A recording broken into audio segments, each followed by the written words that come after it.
Ángulo 13 no se hace responsable de las opiniones vertidas por los invitados.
Las ciencias ocultas, la psicología y los misterios que encierra la humanidad en Ángulo 13. La puerta que se abre al otro lado. De Ángulo 13. Con esta música que para muchos resultará conocida.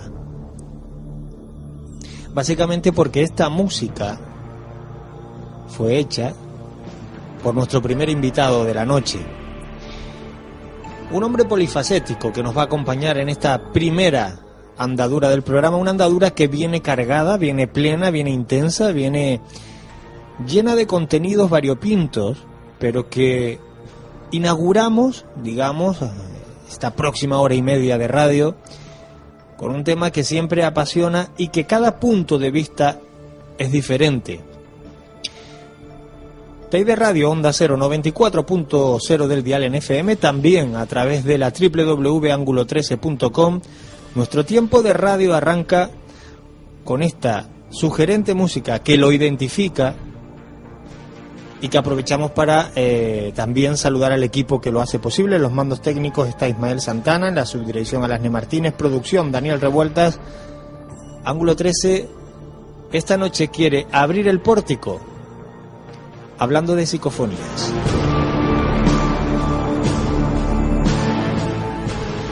Aprovechamos este minuto y además agradeciéndole que a estas horas ya tardías reciba pues nuestra llamada, nuestro contacto con Pedro Amorós. Pedro, buenas noches, buenas madrugadas.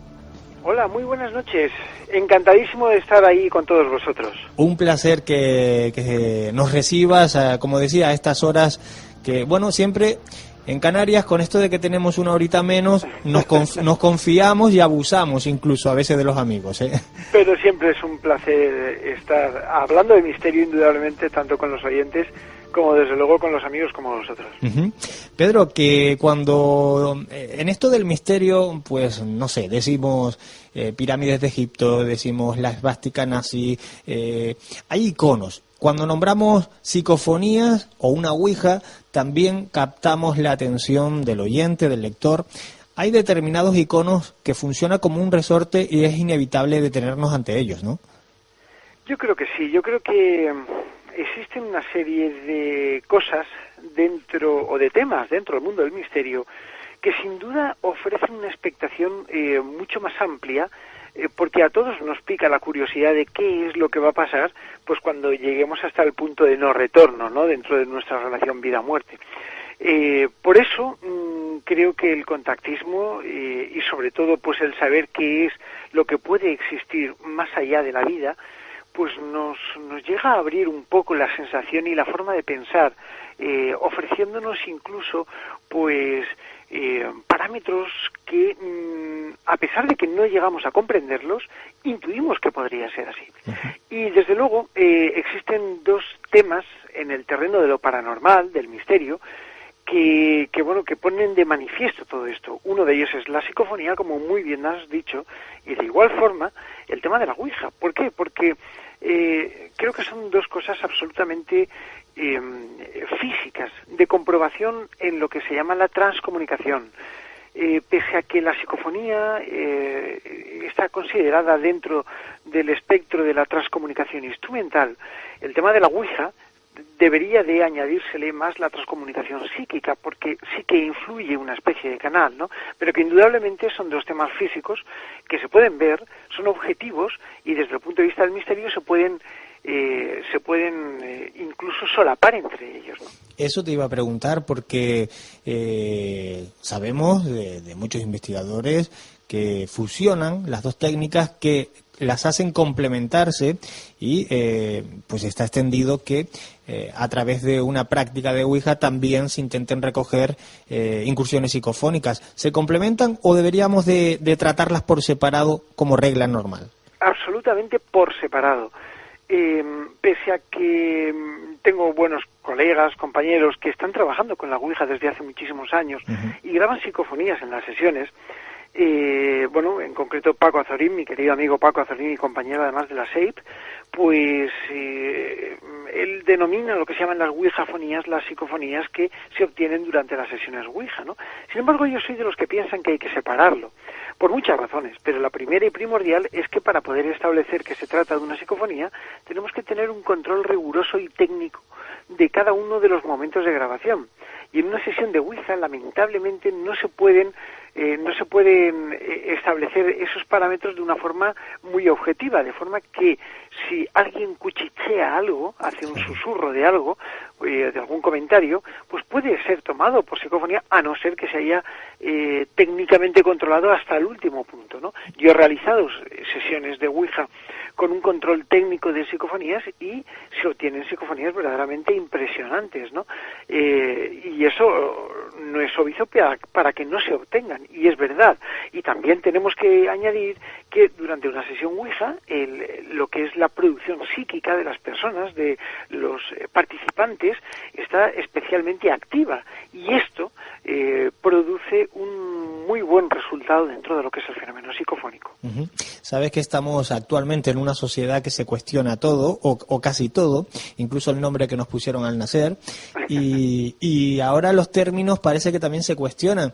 ¿Con qué nos quedamos? ¿Psicofonía? Bueno, yo me acuerdo de pequeño que decíamos cacofonía. ¿Con qué nos quedamos? ¿Psicofonía o parafonía? Bueno, yo me quedo con psicofonía, porque tanto una cosa como otra están definiendo un mismo fenómeno, ¿no? Ya lo decía yo en alguno de mis libros, pues lo comentaba, ¿no? El término psicofonía o parafonía, ¿cuál es el más correcto? Psicofonía es un término que no se adapta al fenómeno. No se adapta porque realmente no es una voz que se produzca con la psique, pero sí que interviene la psique humana. Y parafonía es una voz paranormal, que tampoco termina de adaptarse porque una voz paranormal para mí es una voz que se obtiene en un proceso de grabación, en un sistema de grabación, en el cual se produce un fenómeno extraño, que es una modulación de sonidos que se pueden escuchar a simple oído, ¿no? En un momento dado, y que cuando rebobinas te percatas de que están allí. La psicofonía se compone de la transformación de esos sonidos. Uh-huh. Son dos cosas absolutamente diferentes. Lo quiera comprender quien lo quiera comprender, porque es la realidad. La psicofonía se forma y define el fenómeno de la transcomunicación instrumental, el fenómeno EVP, Entity Voice Phenomenon, traducido del inglés, y lo que es la parafonía sería una voz paranormal recogida en un sistema de grabación. Sin embargo, cuando nosotros estamos haciendo alusión al fenómeno, la mejor forma, según los literatos de la Real Academia de la Lengua Española, es definir un fenómeno tal como se conoce, ¿no? Y se conoce como psicofonía, y así es como debería de reconocerse como psicofonía. Sin lugar a dudas, y bueno, no sé si te gusta que te lo digan o no, consideramos que eres una autoridad en parapsicología. No obstante, si no me equivoco, desde el año 1995... presidiendo la SEIP, la Sociedad Española de Investigaciones Parapsicológicas, que la integran algunos de los grandes investigadores y buscadores de respuestas de este país. Digo, con ese cúmulo de información que se va recogiendo a lo largo de los años, podríamos decir que la investigación dentro del campo de la psicofonía ha evolucionado, la forma de investigar ha evolucionado, o en esencia estamos hablando de lo mismo de hace 15 o 20 años. Yo creo que muy buen planteamiento este.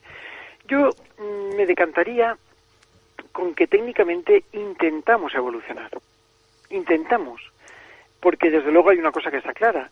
La parapsicología es una de las técnicas de investigación dentro de lo que es el fenómeno producido posiblemente por la psique humana, que pone más en juego el fenómeno multidisciplinar de la experimentación.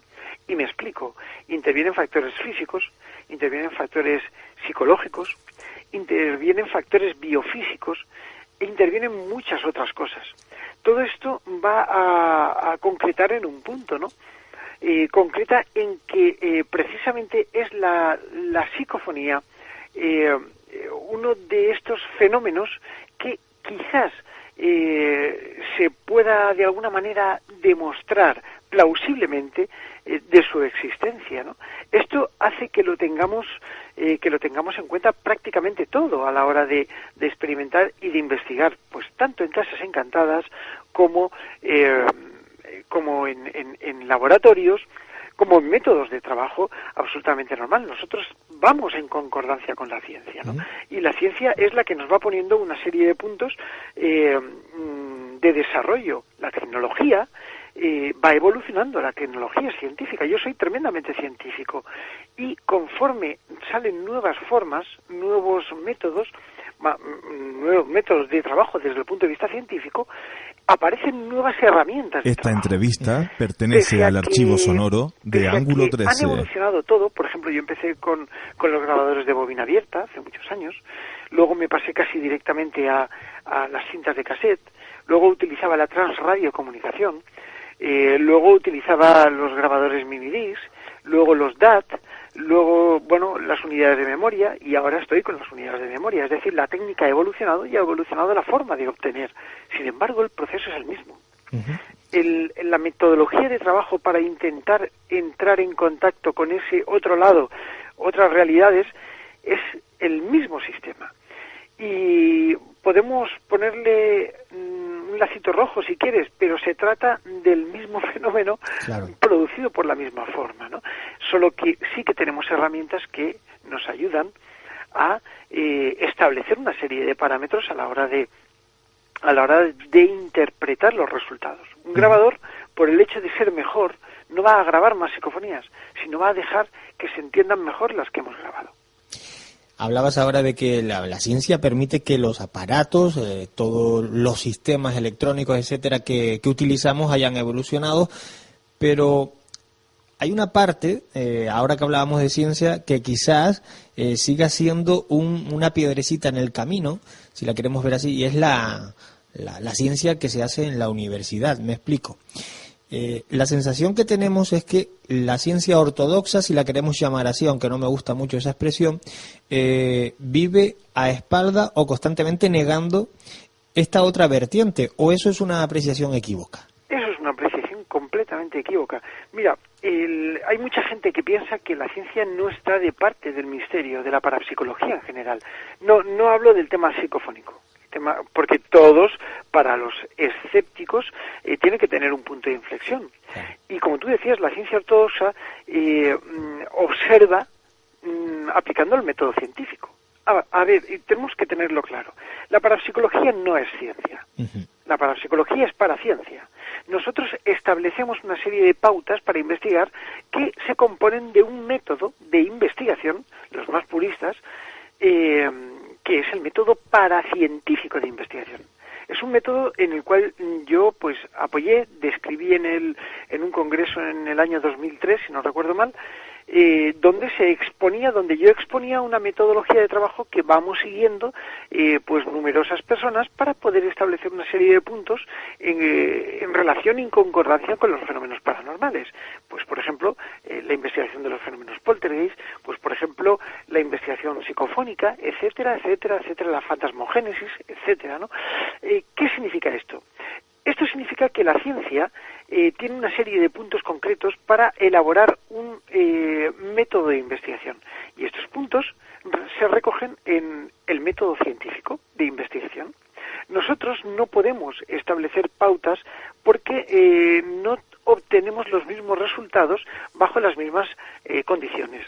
Y esto, condiciona, valga la redundancia, lo que es el resultado o el planteamiento de una posible teoría de trabajo, ¿no? O sea, nosotros tenemos claro que el primero de los puntos es la observación metodológica, la observación del fenómeno.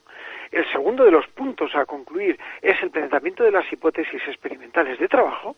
El tercero de los puntos es la falsación de dichas hipótesis, es decir, establecer el fenómeno el planteamiento inductivo experimental con cada una de las formas de investigar a las que nos afrontamos. Pues por ejemplo, aparece un fantasma y tenemos que intentar plantear las hipótesis del por qué apareció un fantasma e intentar falsarlas con el fin de poder avanzar en un momento dado en el camino de la investigación. Y luego la elaboración de teorías en caso de producirse un fenómeno. Por ejemplo, En cuestión de la psicofonía, uno de los planteamientos teóricos experimentales míos es que el famoso clic metálico de las psicofonías se antecede por una transformación sonora a partir de una serie de frecuencias auditivas, en este caso hertzianas, ¿no?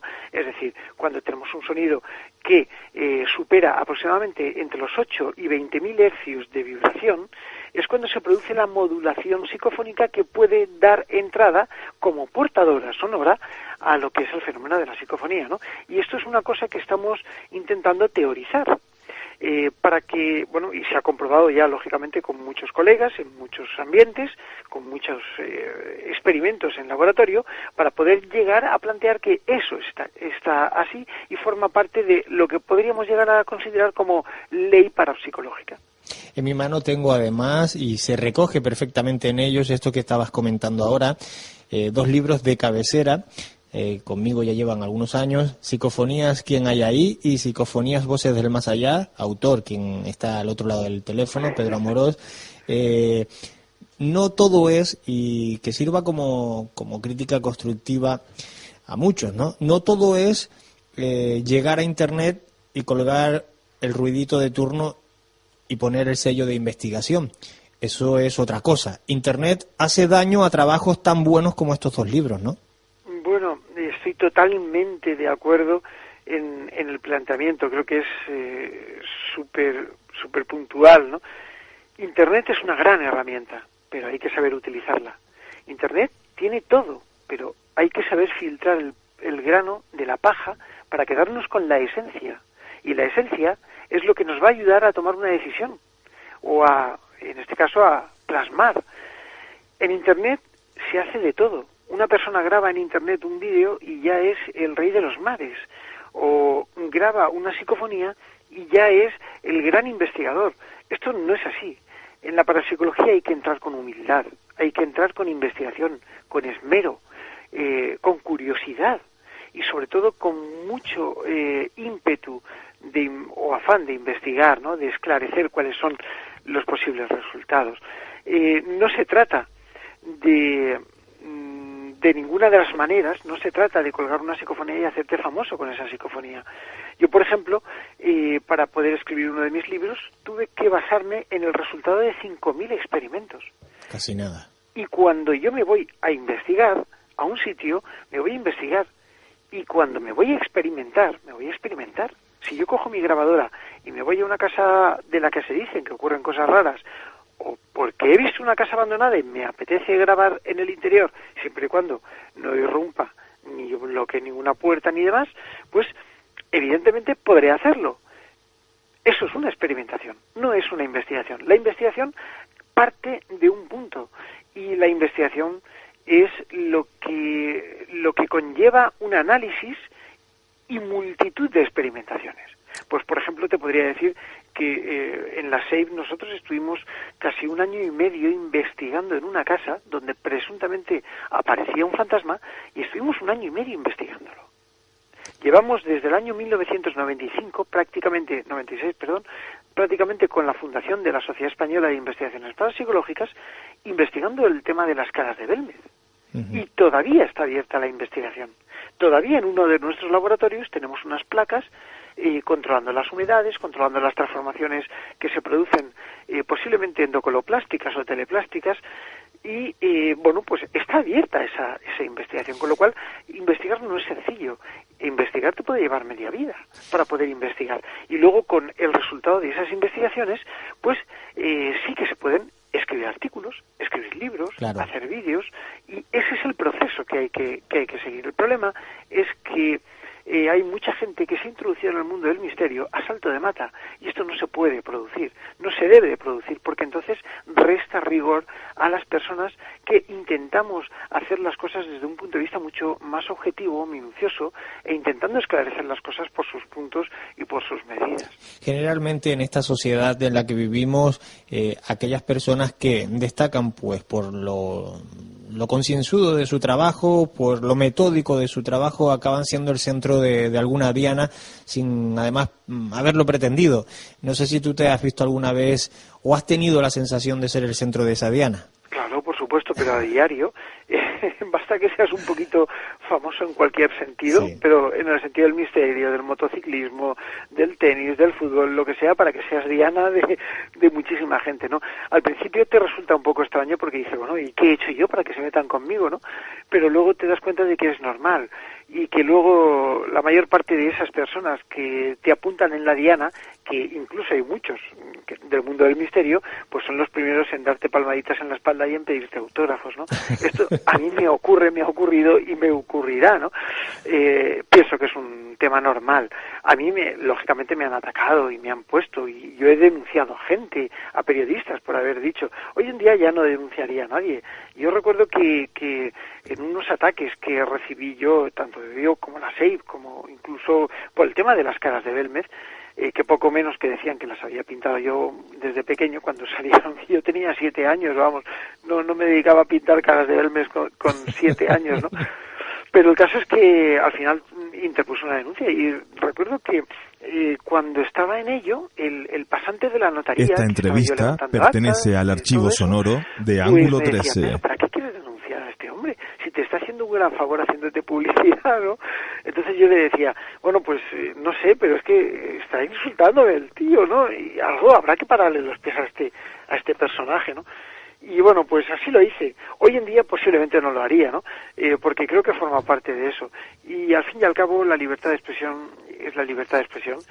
Le van a dar la razón siempre a la libertad de expresión, intentando coartar pues el posicionamiento personal ante cualquier persona, ¿no? Sí. Esto está claro. Sé que vas a entender la frase, los carotas están en todas partes, ¿eh? No solo... Cierto. Hay que buscarlos. ¿Quién está al otro lado, Pedro? Que esta pregunta te la habrán hecho infinidad de veces, pero la seguimos formulando. Ponemos a grabar y al otro lado, ¿quién se encuentra? Bueno, pues mira, llevo pues casi 30 años investigando el fenómeno de la psicofonía y todavía soy incapaz de poder responder certeramente a esta pregunta. No podría. Hay una cosa que está clara. Desde donde nos hablan, ellos dicen que son los difuntos. Cuando hacemos alusión a que si están vivos o están muertos, ellos dicen que nosotros les llamamos muertos, pero que ellos están muy vivos. Y, bueno, podríamos decir que existe una inteligencia en los mensajes. Si sumamos todas estas características, apunta a que posiblemente realmente se trate de los difuntos. Yo no puedo afirmarlo, indudablemente, y no voy a hacerlo, pero indudablemente ellos también tienen su parte de participación en los experimentos, porque al fin y al cabo las psicofonías que yo obtengo no son mis psicofonías, son mis grabaciones, claro, pero son sus voces. Uh-huh. Permíteme que desde la ignorancia que tengo y que a veces presumo de ella, pues te haga la siguiente pregunta. Hablábamos de voces de posibles difuntos o que se identifican como tal, pero ¿se ha recogido alguna vez una grabación en la que salga una voz de alguien a quien podamos identificar como vivo, es decir, una persona viva? Mira, es muy difícil. Yo uno de mis trabajos, de mis oficios, es la pericia fonográfica. Esto, desde el punto de vista judicial, es, de alguna manera, intentar, mediante aparatos electrónicos, cotejar el resultado de una voz para poder asemejar esta voz con tono, timbre y modulación y portadora a lo que con los golpes de glotis, traqueales y todo eso, pues a la producción de una voz de una persona. De forma que si tú tienes una grabación por teléfono de alguien, que se pueda demostrar judicialmente ante un tribunal que esa persona es la que está ahí hablando, ¿no? Bueno, pues es una de mis facetas. Bien, si esto lo extrapolamos al fenómeno psicofónico, es tremendamente difícil poder obtener el patrón concreto de una persona en vida que haya dicho eso, porque normalmente, nos servimos de parámetros sonoros que auditivamente pueden ser comparados. Claro. Si nosotros no tenemos ese patrón desde el punto de vista técnico, nunca podremos decir que se trata de una persona, pese a que intuyamos que se trata de su voz, pero nunca podremos certificar que se trate pericialmente de la persona que ha hablado, ¿no? Yo quiero tratarlo igual que desde el punto de vista judicial, y así es como debe de ser, sobre todo para poder ofrecer la mayor rigurosidad dentro de lo que es un estudio, ¿no? Y te podría decir que en muchas de mis grabaciones sí he tenido la ocasión de escuchar psicofonías obtenidas por mí e incluso por otros colegas de personas que han fallecido y que en vida tenían esos parámetros sonoros aproximadamente. ¿Alguna vez te has levantado o justo antes de ir a la cama, en cualquier momento del día, y te has parado y has dicho, ¿qué sentido tiene? Es decir, voy a dedicarme pues a otra cosa, pero esto lo voy a dejar. Bueno, pues sí, la verdad es que sí. Estuve a punto de dedicarme a la cría de caracoles, sobre todo porque es verdad, vamos. Ah, ¿en serio? No, es broma. Sabes que ahora la baba de caracol se cotiza, ¿eh? Indudablemente, además. El galapatero creo que es el que cura tantas enfermedades, sí. Pero bueno. El caso es que sí que me lo he planteado muchísimas veces, muchas. Sin embargo, es algo que llevo dentro. A mí la psicofonía me apasiona desde que era un niño. Y bueno, pues iba grabándolas, experimentando con ellas, trabajo, y muchas veces en la soledad de la noche me pongo a grabar alguna psicofonía para ver algunos parámetros. Estoy trabajando con portadoras de alta frecuencia para conseguir nuevas portadoras. Entonces, a mí me mueve una especie de instinto, yo creo que natural, que me ha llevado durante muchísimo tiempo al estudio de las voces psicofónicas. Lo que sí que te digo es, y que sí que te puedo corroborar, es que cada vez me importa menos el hecho de demostrar o de dejar de demostrar, sino que lo que más me interesa es el estudio y la forma en la que se transmiten las voces, en la que me transmiten las voces, ¿no? Y esto sí que es importante tenerlo bien claro, ¿no? Pero claro, muchas veces te levantas y dices, ¿es necesario transmitir a la gente? ¿Es necesario? Bueno, a lo mejor te surge el planteamiento, pero luego existen programas como el tuyo que llegan a mucha gente, a muchas personas, y quién sabe si alguna de las personas que nos está oyendo algún día puede dedicarse a esto y dé con la horma del zapato o de la cuestión para poder, no sé, vincular el mundo que nos separa de ese otro lado y unirlo de alguna forma mucho más certera, ¿no? Mucho más objetiva, y así romper una lanza en cuestión del mundo de la parapsicología, que al fin y al cabo se convertiría en ciencia, ¿no? Es fundamental que para la investigación haya seriedad, haya un método, pero sobre todo, Pedro, creo que además hay que tener pasión a la hora de contarlo, la pasión que tú le pones, y que a buen seguro, pues esta noche, en este ratito de radio, en forma de excusa para saludarte y tenerte con nosotros, pues hemos querido lanzar a nuestros amigos oyentes. pedroamoros.com, ahí también podemos seguir un montón de tus trabajos, aparte de que, bueno, no hay medio que se te resista, por decirlo de alguna manera, y conocemos tu trabajo a través de radio, televisión y prensa. Que la invitación queda hecha, Pedro, para que en cualquier otro momento podamos seguir charlando en este ratito de Radio Ángulo 13. Claro que sí, para mí es un verdadero placer y un honor estar en tu programa. Y desde luego saludar a todos los oyentes en esta frecuencia con la que colaboro hace ya muchísimos años, pero más en la zona de la península. Y bueno, pues a tu enterísima disposición para cuando me necesitéis, aquí estaréis. Un fuerte abrazo y saludos a todos los oyentes. Un abrazo, buena madrugada. Con una piel muy blanquecina, incluso brillante, que parecía perdido, ha sido una edad de unos 7 u 8 años y que portaba un camioncito de... Escudriñando una serie de investigadores en esos códices, pues han encontrado que también había un retrato de él, pero de su época joven, y que coincide los rasgos fundamentales con el famoso boceto que conocemos todos, ¿no?, del Leonardo da Vinci. Que ofrece pruebas, que ofrece fotografías, el negativo de la fotografía, que ofrece una historia que está muy bien estructurada. Ángulo 13. Esa interesante entrevista. Esta entrevista pertenece al archivo sonoro de Ángulo 13. Lo que escuchamos de fondo a mí me relaja desde hace muchos años. A veces uno necesita relajarse, ¿verdad?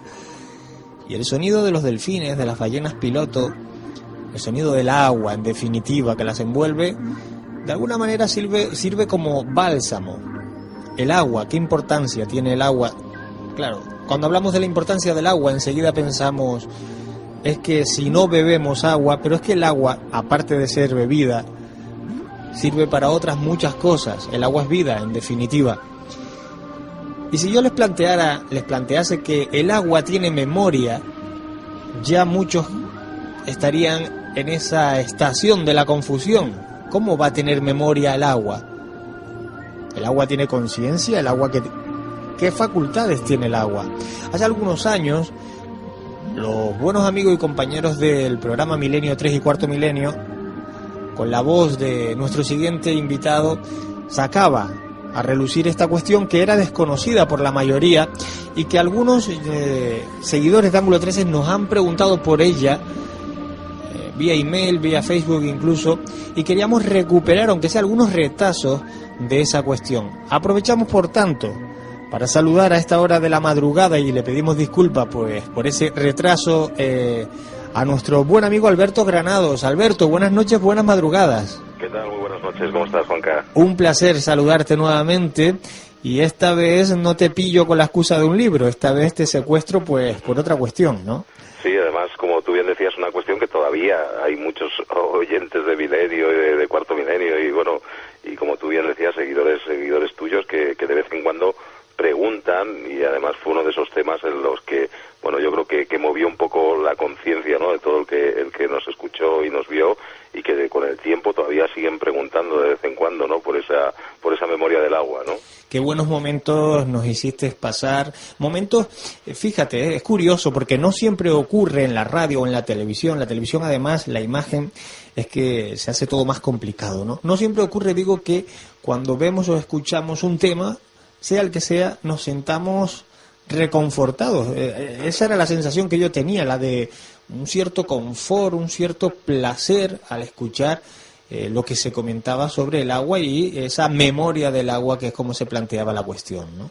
Sí, yo creo que a veces muchos de los temas que a veces se tratan en los programas de misterio, bueno, pues te pueden gustar más o menos, ¿no? Pero cuando ves que hay un tema que tiene profundidad y que te hace pensar, yo creo que son los temas que luego verdaderamente gustan a la gente, ¿no? Los que luego se recuerdan, los que se charlan, se comentan, y al final son los que remueven un poco la conciencia de uno, ¿no?, y las creencias de uno, ¿no? Y a veces estas historias yo creo que nos vienen muy bien para plantearnos cosas, aunque solo sea simplemente eso, ¿no?, planteamientos y bueno, pues hacer pensar en diferentes historias, ¿no? En esta cuestión hay un nombre que sirve como eje conductor, que es el de Masaru Emoto. Bueno, vamos a poner sobre la pista a nuestros buenos amigos qué es esto de la memoria del agua y quién es Masaru Emoto. Bueno, pues lo que estabas tú comentando al principio tienes toda la razón, ¿no? Estabas escuchando el sonido del agua y decías que ese sonido te tranquilizaba, ¿no?, que era un sonido que realmente te relajaba, ¿no? Igual que tú lo tienes claro, yo creo que se ha tenido claro a lo largo de la historia, ¿no? Ya los antiguos griegos consideraban que el agua era uno de los 4 elementos básicos del universo, ¿no? Y como esos antiguos griegos, a lo largo de todas las civilizaciones hemos estado muy cercanos al agua. Es cierto que la civilización moderna nos hemos ido alejando un poco, ¿no? Pero si hablamos con nuestros padres, con nuestros abuelos, nos contarán historias que tienen relaciones con fuentes, con manantiales, donde iban pues las personas del pueblo pues a sanarse o a curarse, ¿no? Con lo cual, desde los tiempos más remotos, el agua ha traído la curación, ¿no?, aunque solo sea de una manera sugestiva, ¿no?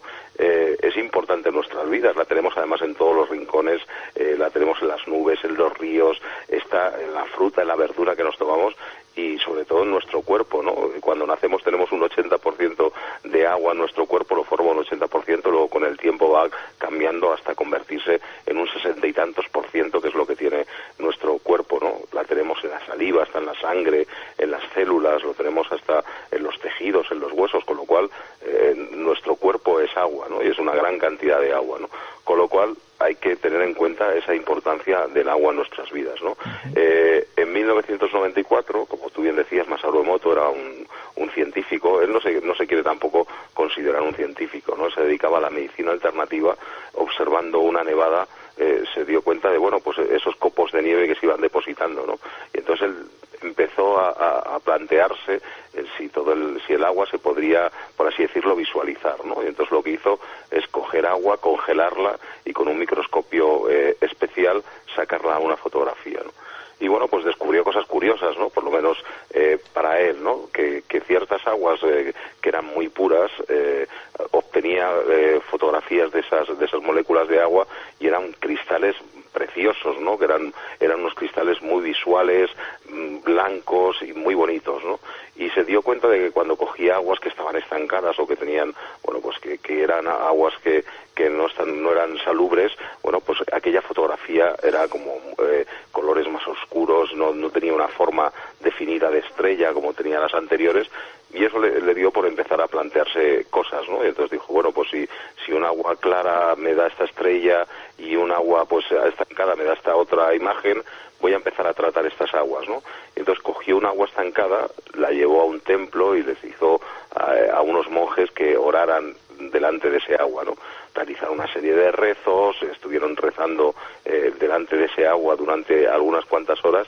Ese mismo agua la cogió, volvió a congelarla, la sacó una fotografía y se dio cuenta de que aquella forma había cambiado, ¿no? Y que se había convertido otra vez en una imagen como algo más pura, ¿no? Y eso pues le hizo plantearse las historias y decir, bueno, verdaderamente a lo mejor la conciencia, el tratar el agua de una manera diferente hace que ese agua, por así decirlo, sane, ¿no?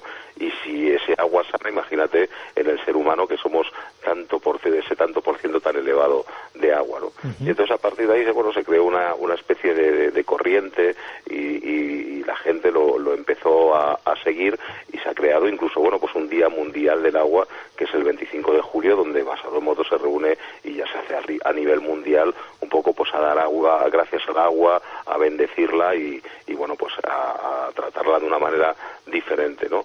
Se hicieron muchos experimentos y se crearon muchas corrientes de gente que quería ver qué sucedía con el agua, ¿no? Incluso empezó a tratar el agua, pues por ejemplo poniéndoles diferentes músicas, ¿no? Y se daba cuenta que, por ejemplo, si ponía música clásica o ponía música pues budista, el agua, al sacarle la fotografía de ese agua, obtenía también cristales perfectos y bonitos, ¿no? Y que si le ponía músicas más estridentes, ¿no? Pues a ese agua no quedaba, no era tan pura, ¿no? Uh-huh. Y a partir de ahí, bueno, pues se creó esa corriente de gente que decía, bueno, pues si el agua tiene conciencia y podemos sanar el agua, bueno, pues si nosotros tomamos ese agua mejor tratada, si tomamos ese agua, pues por así decirlo, con más amor, que era lo que él un poco pues estaba predicando, pues conseguiremos tener una salud mucho mejor, ¿no? Y un poco esa era la filosofía, ¿no? que se creó en aquel entonces, ¿no? Alberto, ¿se llegó a hacer experimentos, entiendo que sí, con enfermos? Es decir, poner agua al lado de un enfermo pues terminal o un enfermo de cáncer, ¿eso se hizo o se ha hecho? Mira, el intentar sanar con agua a lo largo de la historia se ha hecho siempre, ¿no? Y ellos tenían o siguen haciendo pues el que haya rezos delante de agua y que ese agua luego se la puedan tomar enfermos. Lo que pasa que sí que es cierto que luego la comunidad científica a este hombre pues le ha perseguido bastante, ¿no? Porque no hay ninguna prueba científica que pueda demostrar esto, ¿no? Y él además, como no se considera científico, él dice que todo esto es un poco más de conciencia y que va un poco más allá, ¿no?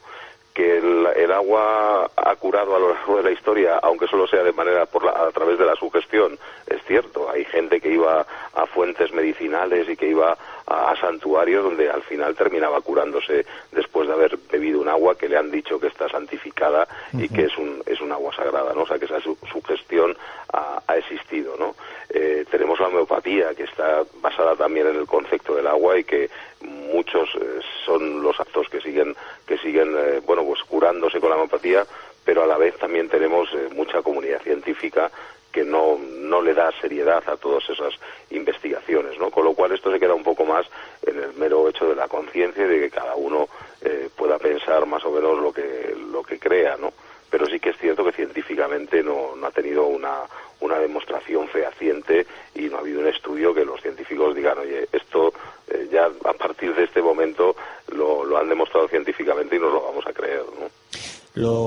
de lo que no cabe duda es que el agua y la importancia que tiene para el ser humano también ha ido evolucionando la forma de que nosotros la entendamos. Me explico. Incluso ahora, a la hora de ir a comprar una botella de agua mineral, hay auténticas, yo no sé si esto forma parte de un negocio o de una historia de piratería del agua, pero hay botellas de agua que son realmente exquisitas, te la venden como de reserva, es decir, la importancia que le estamos dando al agua quizás sea ahora mucho mayor que la que le dábamos hace tiempo, o eso es una apreciación equivocada. No, es cierto, y además es que date cuenta que hay muchos sociólogos que dicen que en el futuro las guerras más importantes se dan precisamente por conservar, por tener el agua, ¿no? El agua va a ser uno de esos medios más importantes, lo que vamos a necesitar, el bien más preciado que vamos a tener en el futuro, ¿no? Porque sí que es cierto que según se va avanzando cada vez, mira, nosotros ahora mismo en España estamos viviendo esa sequía, cada vez es más cierto que los terrenos áridos van ganando terreno a la vegetación, y que en un futuro es posible que conservar un agua cada vez más pura y más saludable sea, bueno, pues una auténtica cosa de privilegiados, ¿no? Y lo que tú decías, ahora si alguien nos hubiera dicho hace 20 o 25 años que en algunos restaurantes iban a tener cartas de agua, sí, y que por algunas aguas se iban a pagar hasta 30 o 40 euros por un litro, y ya lo hacemos además en el día a día. Tú date cuenta que una botella de agua que se compra en una gasolinera es mucho más cara, por ejemplo, el litro, que lo que cuesta la misma gasolina, ¿no? Cierto. Con lo cual estamos pagando ya cifras que son desorbitadas y que hace 20 años hubieran sido impensables, ¿no? Hablábamos de esa experiencia con el agua en condiciones negativas, en condiciones positivas. Recuerdo además el experimento que se hizo en Plató en Cuarto Milenio. Sí. ¿Hay algún tipo de experiencia simple que podamos hacer en casa y que tú nos puedas indicar? Pues nosotros hicimos un experimento que es bastante sorprendente, ¿no? Y que bueno, que como vuelvo a repetir, no es un experimento científico, pero bueno, por lo menos a uno le da que pensar, que es hervir arroz en un mismo agua y ponerlo en dos botes diferentes, ¿no? En uno de los botes de cristal, en el que tenemos una parte de ese arroz que hemos hervido simplemente con agua, le ponemos una pegatina y le ponemos, por ejemplo, amor, y en otro diferente le ponemos sodio, ¿no? También con arroz, ¿no? Esos dos botes los llevamos a partes diferentes de la casa. A uno de ellos le ponemos música clásica, le damos todo tipo de cariños, le creamos buen rollo, y al otro le ponemos música estridente, le insultamos, le decimos todo tipo de perrerías, y es curioso que descubriremos que al cabo de la semana, al bote que le hemos dado cariño, que pone la palabra amor y que ha estado en un ambiente, por así decirlo, más tranquilo y más saludable, bueno, pues más o menos se considera, se conserva intacto, y al que le hemos estado provocando e insultando y le hemos puesto con la palabra odio, queda ennegrecido, ¿no? Y la verdad es que es bastante curioso ver ese experimento y poderlo hacer, ¿no? Nosotros lo hicimos en Cuarto Milenio, lo mostramos a todos los oyentes, hicimos que la gente lo hiciera en su casa, y fueron, yo creo que ha sido una de los temas que más ha provocado, yo creo que bueno, pues el movimiento de la gente que seguía el programa, y recibimos cientos de cartas con fotografías, además, de gente que había hecho el experimento y se quedaban verdaderamente sorprendidos, ¿no? A todo esto, pues hay gente que le intenta dar una explicación científica, ¿no? Y que dice que, bueno, pues que ese arroz, cuando pasan algunos días, crea bacterias, y si a las bacterias, obviamente que son seres vivos, se las insulta y tal, las bacterias se llegan a estresar, y que por eso terminan ennegreciendo ese arroz, ¿no? Lo que sí que es cierto es que el mensaje, que además es un mensaje que yo creo que es sano y que no cuesta nada llevarlo en sí, es que en los ambientes donde hay buen rollo, donde hay paz, donde hay armonía, yo creo que el cuerpo humano pues se desarrolla mucho mejor, ¿no? Y yo no tengo ninguna duda. Yo creo que, si recuerdas, en aquellos programas donde hacíamos lo de mente positiva y hablábamos de todo ello, yo creo que al final, yo creo que si uno se desarrolla en un ambiente de buen rollo, de tranquilidad, de paz, las personas se desarrollan mucho mejor que en un sitio donde uno tenga un ambiente hostil, ¿no? Lo vemos en el trabajo, lo vemos en nuestros en las universidades, lo vemos en nuestra casa, en las casas en donde las familias se llevan mal, los padres normalmente están a bronca y demás, los chavales siempre crecen pues con un estrés encima que al final luego pues deriva en problemas físicos, ¿no? Con lo cual, bueno, pues creer en esto pues tampoco cuesta nada, ¿no? Es decir, obviamente el buen rollo se traslada a los demás y el buen rollo siempre es positivo, ¿no? Usando la metáfora, todos somos un bote de arroz, es decir, efectivamente, funcionamos así, ¿no? Aunque algunos dentro tienen ya más Coca-Cola que agua, que también lo sé, pero bueno, eso es otra cuestión. Alberto, que no queremos quitarte más tiempo esta noche, queríamos dar esas pinceladas para recordar y además para poner sobre la mesa para quien no lo conocía ese aspecto relacionado con la memoria del agua. Como siempre, amigo, un placer y que nos podamos encontrar pronto. Desde luego que sí, como siempre, fíjate, yo en el programa de radio Láser siempre decía y me despedía con un mensaje que era a la gente ser curiosos, y yo creo que es una buena manera de ir por la vida, ¿no? Cuando sale un tema y te gusta y tal, pues a partir de ese momento entrar, investigar, leer y seguro que encontrar más información de la que hemos podido contar en este ratito. Siempre contigo aprendemos algo. Un abrazo. Un abrazo. Hasta luego, Juan Carlos. Las ciencias ocultas, la psicología y los misterios que encierra la humanidad en Ángulo 13. La puerta que se abre al otro lado. Esta pertenece al archivo sonoro de Ángulo 13.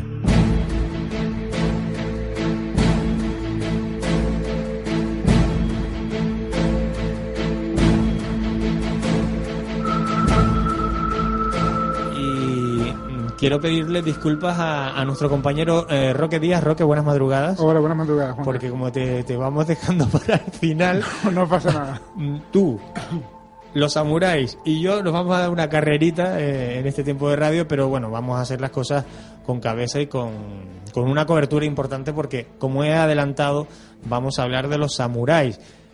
Aprovecho para decirle a los amigos oyentes que accedan a www.angulo13.com, que arrastren artículos hacia abajo, hay un montón de contenido que pueden leer y entre esos contenidos tenemos un artículo de Roque que se titula Samuráis, guerreros ancestrales del Japón. ¿Quiénes eran estos individuos, los samuráis? Pues los historiadores todos se ponen de acuerdo que es la casta guerrera más importante que ha habido en toda la historia del mundial.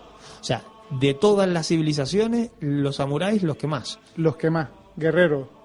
Claro, ellos se regían por un código de honor que se llama el Bushido, que voy a nombrar rápidamente. Hombre, tampoco nos vamos a echar una carrera que los samuráis se vayan a ofender, porque hay samuráis todavía. Sí, los hay. Vale, pues que no se ofendan. Bueno, es que el samurái es una persona que ahí empezamos bien. Menos mal. Y cuando se casaban con una mujer, pues toda la familia de la mujer pasaba también a ser samurái. Vamos a ver, es decir, yo mujer, me voy a poner en el puesto ese para que Venga. nadie. Yo mujer me caso contigo, samurái, y toda mi familia, los varones de mi familia, pasan a ser samurái. Samuráis todos. Porque no hay mujeres samurái. Sí hay mujeres samurái. ¿Y podían ser las mujeres samurái como los hombres con la misma estructura, de alguna manera? Es decir, sí, claro. O sea, que no se distinguía. Tenemos Los japoneses siempre han sido una cultura adelantada, pero desde siempre. Tenemos la imagen del samurái, el guerrero con su chulango él, en fin, con sus armaduras. Con sus katanas, armaduras. Pero había mujeres samurái. Hay una muy famosa, que es Tomoe Gozoe, y era una mujer samurái. Y esta se caracterizaba, sobre todo, porque mataba igual que los hombres. Yo me imagino a esa mujer, en fin, con esas armas, o a ese hombre con esas armas, pero siempre los imagino violentos. Es decir, ¿ellos mataban por placer? No. Mira, perdón. Por ejemplo, la etimología de la palabra samurái es servidor. Ellos servían a los señores de la guerra. Ellos no mataban por placer. O sea, ellos mataban, tampoco le iban a decir nada. Claro. Entonces, ¿ellos eran unos mercenarios? Sí.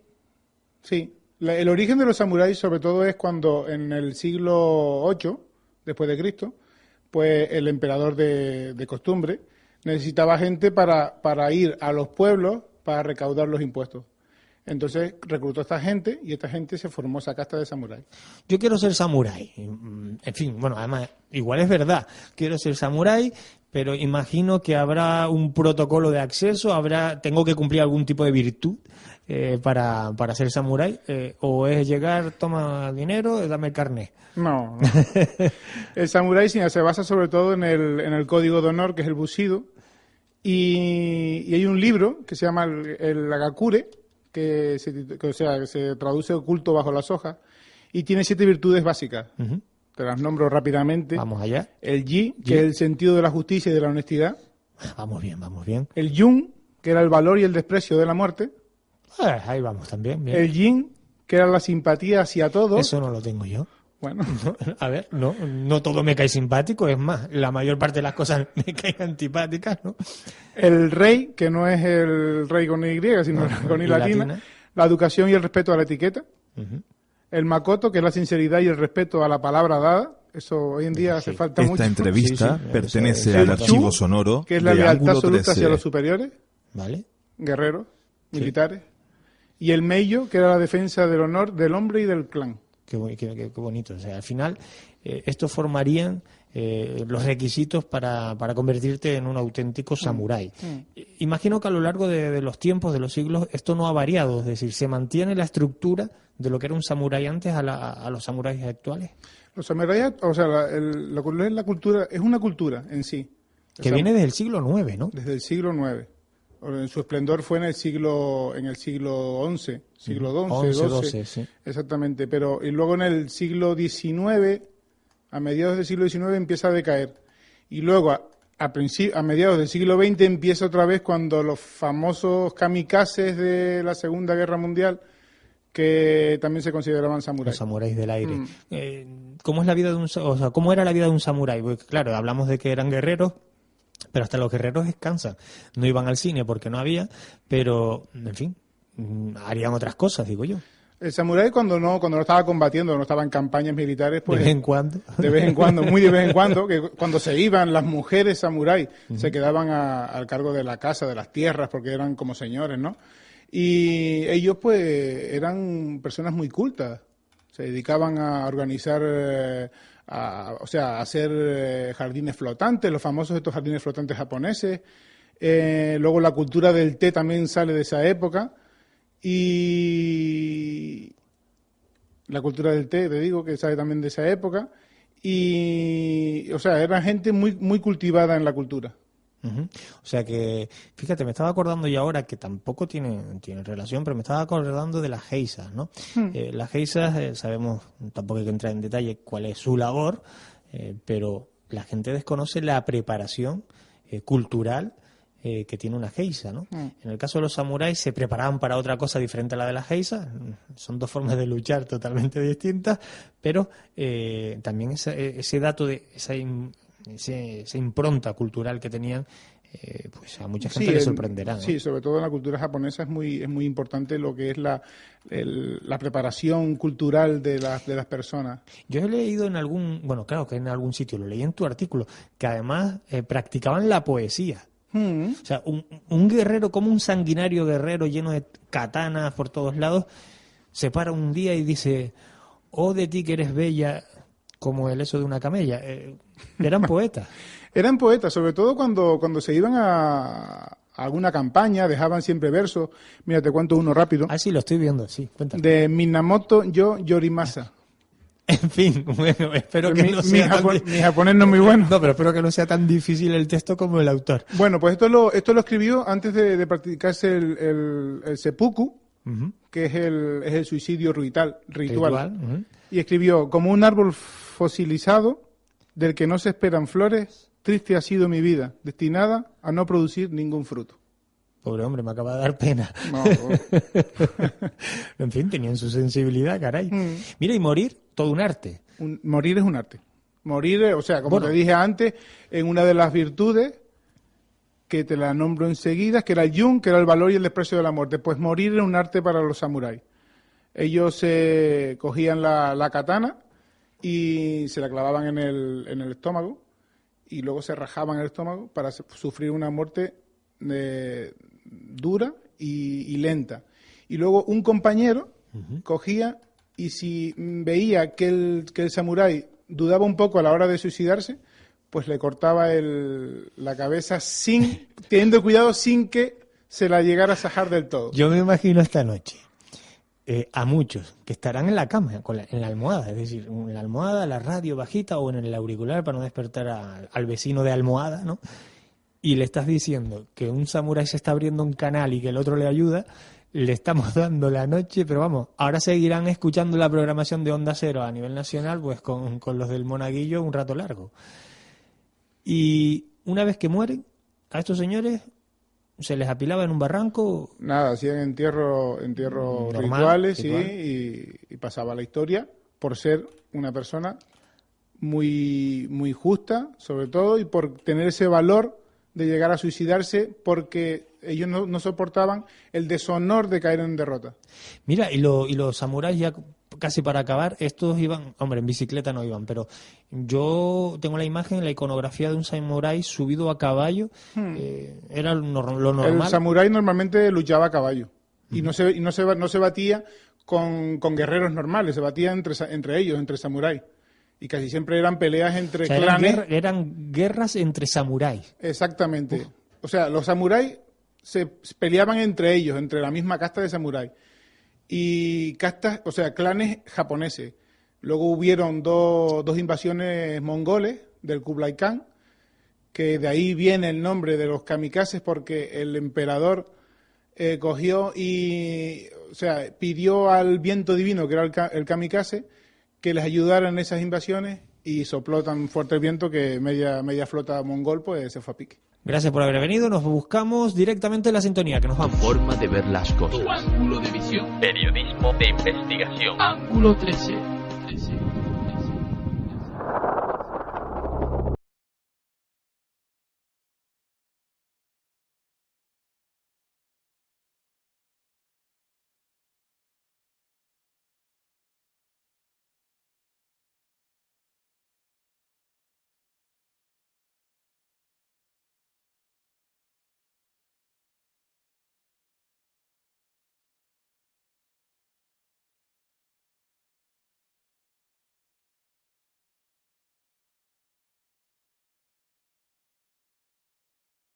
Surcando. Tiempo de radio, Ángulo 13. Ángulo 13. Un recorrido por la divulgación de fronteras. Con Juanca Romero.